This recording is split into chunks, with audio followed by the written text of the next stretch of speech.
హల్లెలూయా, దేవునికి స్తోత్రం. సృష్టికర్త అయిన యేసుప్రభు వారు పరిశుద్ధ గ్రంథం నుండి ఈరోజు మన కొరకు ఇస్తున్న వాగ్దానం అపోస్తలుడైన పౌలు కొరింథీయులకు రాసిన 2వ పత్రిక 6వ అధ్యాయం 14వ వచనం. మీరు అవిశ్వాసులతో జోడుగా ఉండకుడి, నీతికి దుర్నీతితో ఏమి సాంగత్యమో, వెలుగునకు చీకటితో ఏమి పొత్తు.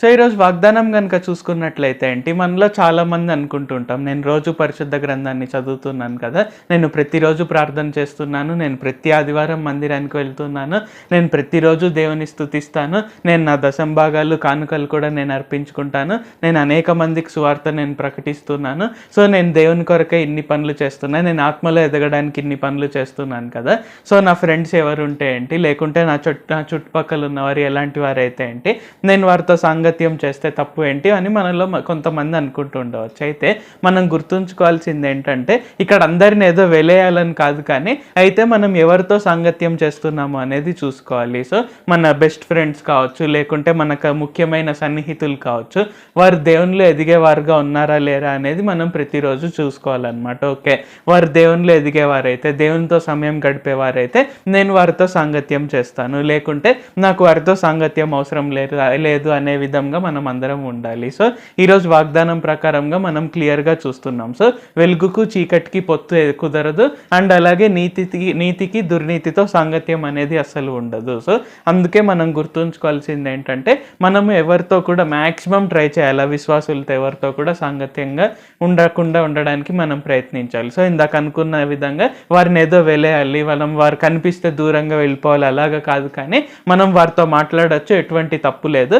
అయితే మనం ఎక్కువగా ఎవరితో సమయం గడుపుతున్నాము, సో మన ఇంట్లో వారితో కాకుండా మన ఫ్రెండ్స్ కావచ్చు, ఆఫీస్లో కొలీగ్స్ కావచ్చు, ఎవరితో ఎక్కువగా సమయం గడుపుతున్నామో వారు ఎలాంటి వారై ఉండాలి అనేది ఈరోజు మనం తెలుసుకున్నాము. కాబట్టి మ్యాక్సిమం యేసుప్రభు వారిని ఎరిగిన వారు, ఆయనతో ప్రతిరోజు సమయం గడిపే వారితో మీరు సాంగత్యం చేసినట్లయితే ఏంటంటే, మీరు కూడా ఆత్మలో ఎదుగుతారు, ఆత్మలో పడిపోకుండా మీరు ఆత్మలో ఎదుగుతూ ఇంకా విశ్వాసంలో ఎదుగుతూ ఉండే విధంగా ఉంటారు అనేది ఈరోజు వాగ్దానం ద్వారా మనం తెలుసుకుందాము. ప్రార్థించుకుందాం.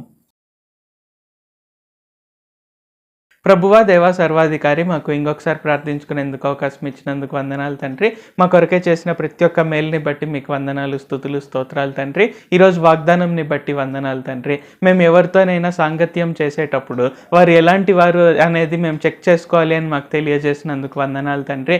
అంటే మిమ్మల్ని ఎరగని వారు, లేకుంటే ఏదైనా చెడు అలవాట్లు ఉన్నవారు, వారితో సాంగత్యం చేయకూడదు అని మాకు తెలియజేసినందుకు వందనాలు తండ్రి.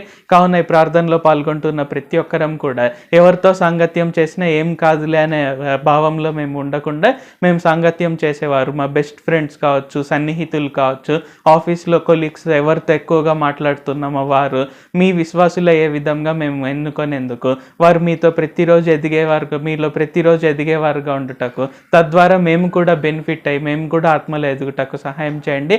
అలాగని మేము ఎవరిని వెలివేయకుండా అవిశ్వాసులకు అందరికీ కూడా మీ సువార్తను మేము ప్రకటించి, మీరు సృష్టికర్త అనేది బోధించి వారిని రక్షించే విధంగా మాకు తోడుండి నడిపించండి. నజరేయుడైన సర్వశక్తి గల యేసుక్రీస్తు నామంలో ప్రార్థిస్తున్నాం తండ్రి. ఆమేన్. Thank you Jesus. దేవుడు మిమ్మల్ని ఆశీర్వదించును గాక.